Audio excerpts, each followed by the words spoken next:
Kalau lu pernah lihat teman lu suka ngurung diri tiap hari di kamar, abis itu dia keluar mukanya stres banget. Mungkin dia bukan pengangguran, bisa jadi dia sutradara. Dari awal gak pikiran gue mau jadi sutradara. Sempet gue sekolah kedokteran setahun, sampai akhirnya gue sadar kalau gue tuh mau jadi dokter. Tiba-tiba gue jadi sutradara. Tiba-tiba.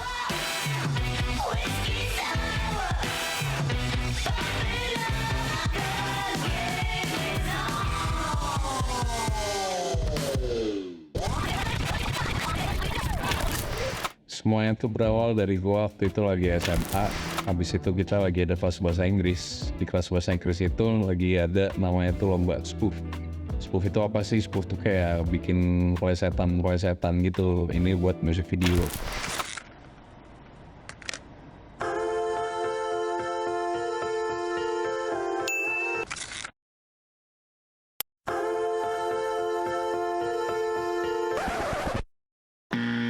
Jadi spoof ini tuh dilombain satu angkatan.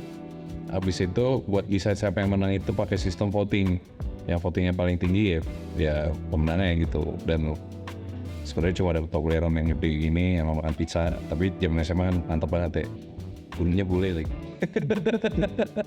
Dari situ gue itu pertama kali banget gue coba directing sama sekalian edit juga gitu. Di momen itu gue tuh baru sadar kayak seru juga ya.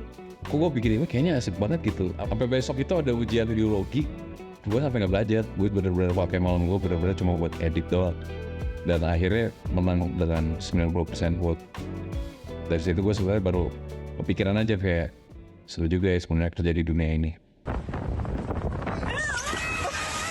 Gimana awalnya gue pindah jurusan? Sebenarnya dari tengah jalan tuh udah berasa kalau di sini tuh sama sekali bukan ada passionnya dari gue gitu kan. Kebetulan lagi sering nongkrong sama anak-anak perfilman dari kampus sebelah. Di situ kita lagi mulai suka bikin konten.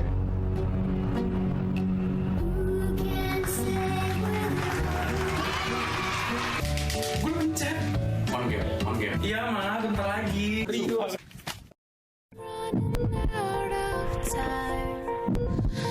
Gitu kan jadi mulai makin terpapar untuk bikin video dan gue juga makin terdorong gitu loh kayak wah ini kayak dunia buat gue deh gitu. Akhirnya gue pada akhir 1 tahun itu gue decide untuk yang gue pindah jurusan aja.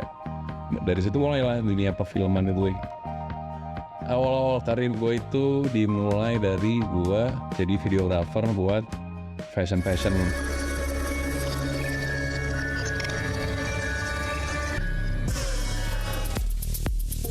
sama event-event gitu. Dari situ di saat gue udah mulai paham lagi dengan shoot dan edit, gue mulai berani untuk tanya-tanya teman-teman gue khususnya syuting. Dari situ pun gue ngerasain yang jadi di IT dulu, offline, belajar offline. Di situ kayak oh ternyata kalau offline yang cut doang begini ternyata, tapi kalau offline yang udah heavy editing pakai CG gitu berat juga di offline. Dari situ banyak belajar sampai akhirnya start Astrada untuk beberapa teman-teman director, lalu ya menjadi director tiba-tiba. Sejak gue mulai terjun bebas masuk ke dunia directing, gue mulai memfokuskan diri gue di bikin MV.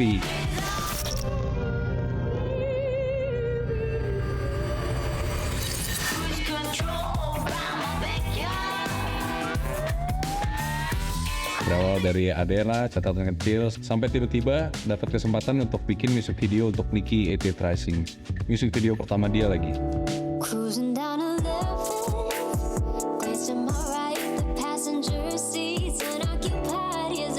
Dari situ makin naik lah, akhirnya makin banyak juga dapat job-job music video lainnya sampai akhirnya itu overwhelming buat gue dan gue ngerasa saatnya ini gue butuh tim. Tapi ternyata ada segampang itu buat cari tim. Karena menurut gue, lu tuh emang harus udah kerja berapa lama, cocok-cocokan, sampai akhirnya dulu ketemu kayak ini orang yang gitu sih. Dan gue ketemu tim teman-teman gue ini juga punya fase random masing-masing menurut gue. Ada satu momen lagi gue emang lagi sering shoot music video, tiba-tiba ini ada satu orang namanya Elio. Kebetulan di momen itu gue ngerasa gue tuh lagi butuh produser. Jadi gue kayak gimana kalau lu coba terjun diri lu ke jadi produser aja. Pas dia terjun dan dia coba, kaget gue ternyata, wah ini produser yang gue cari-cari nih. Tapi kita masih freelancean. Tiba-tiba Tito DM gue tanya-nanya soal dunia perfilman, khususnya menjadi Astrada. Gue boleh juga nih, dan akhirnya kita proyekan bareng. Pas proyekan bareng, percaya adalah Astrada kan emang buat time keep juga gitu kan, dan syuting berjalan dengan lancar. Kita tuh targetin bungkus jam 9 malam. Pas gue sama itu kerja bareng, keluarnya jam 5 sore. Dari situ gue kaget banget, ternyata kita bisa tip sesuatu yang di luar ekspektasi gue. Dari situ gue ngerasa cocok banget aja dimulai sama mereka berdua. Udah akhirnya kita berjalan bertiga kan, dan dari situ sebenarnya kita masih sekumpulan freelancer nih. Sampai ada satu titik di mana kita tuh harus menamakan diri kita karena kita tuh udah sering bareng gitu kan. Akhirnya yaudah duduk dan diskusi dan jadilah namanya Eden Studio. Di posisi sini pun kita udah mulai merembet juga, nggak cuma bikin musik video doang, mulai musik video dan ads atau podcast bahkan. Ya sambil berjalan semuanya itu, Eliel mulai deket nih sama orang yang namanya Henry.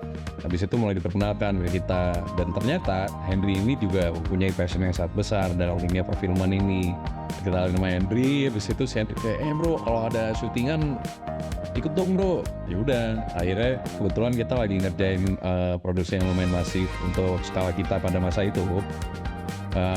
Dan dia datang dan terpapar dengan dunia persyutingan kita at that moment.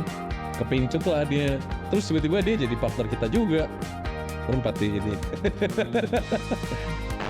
Sejak gue kerja sama dengan partner-partner gue ini, harapan gue tadinya adalah untuk meringankan beban kerjaan gue. Tapi ternyata Eden menjadi terus berkembang dan membuat tanggung jawab gue jadi semakin banyak. Walaupun tanggung jawab gue semakin besar sekarang, klien bertambah, tim juga semakin berkembang, gue gak akan capek belajar karena selalu ada hal baru dalam profesi ini. Jadi jangan pernah takut kalau menjadi director. Gue aja bisa, kenapa lo enggak?